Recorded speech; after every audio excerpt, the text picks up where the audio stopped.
My name is Michael, and I'm a 14-year-old boy who lives with my aunt in the countryside. Now, out here we have no neighbors.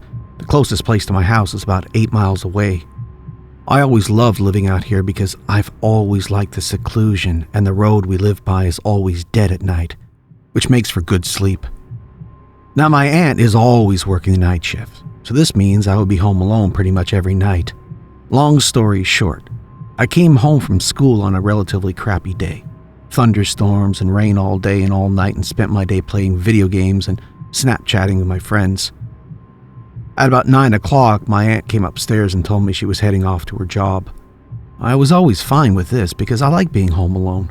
I had full range of the house and I could play loud music all I wanted. Who wouldn't love it?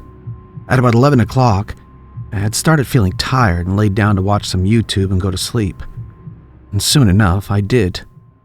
I woke up at some odd hour of the night to somebody knocking on the door.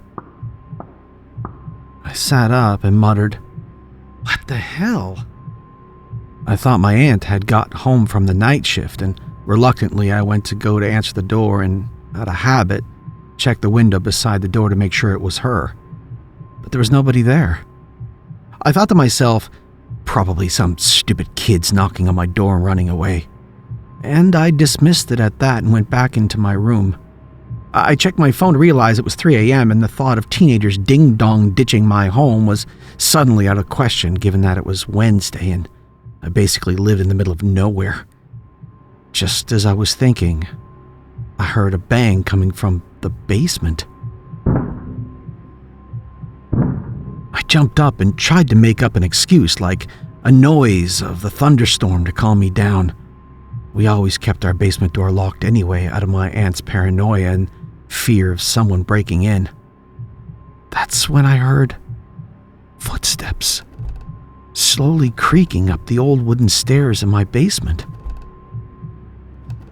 Frozen with fear, I grabbed my phone and called 911. 911 operator, what's your emergency? The operator told me to go to an upstairs room in the house and grab a weapon to defend myself, but there was no way I was going to grab a knife from the kitchen, especially when I heard the door being slammed and quickly realized that someone was trying to bust it down.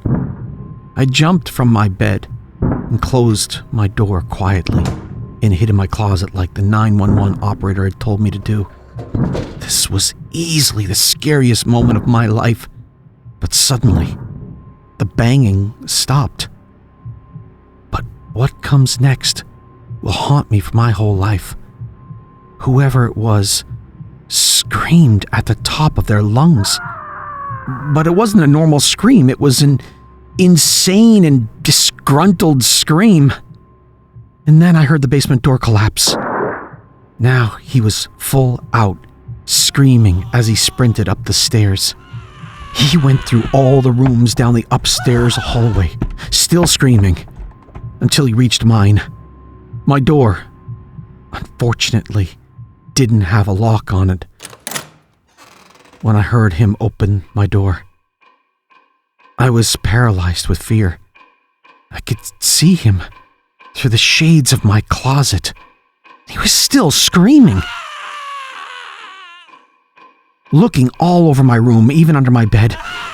But then, after trying to hold my breath for too long, I let out a puff of air. He perked up, looked straight at my closet, and slowly walked towards it, no longer screaming.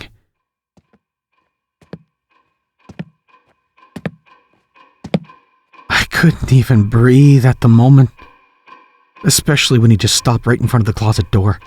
I could see him through the closet. He had the biggest smile I'd ever seen. As soon as he slowly reached for the closet doorknob, there was a loud bang at the door, and somebody yelling, "Police!" The man quickly ran and tried to run out of my window but failed. As soon as I saw the police tackle him, I instantly ran out of the closet and outside, now realizing that was a stupid move on my part. After a couple of minutes, I saw the police bring the man out in cuffs, but on the way to the car, he stared at me with the biggest smile and the craziest eyes I had ever seen. Watching him ride away with the police was the greatest moment of my life.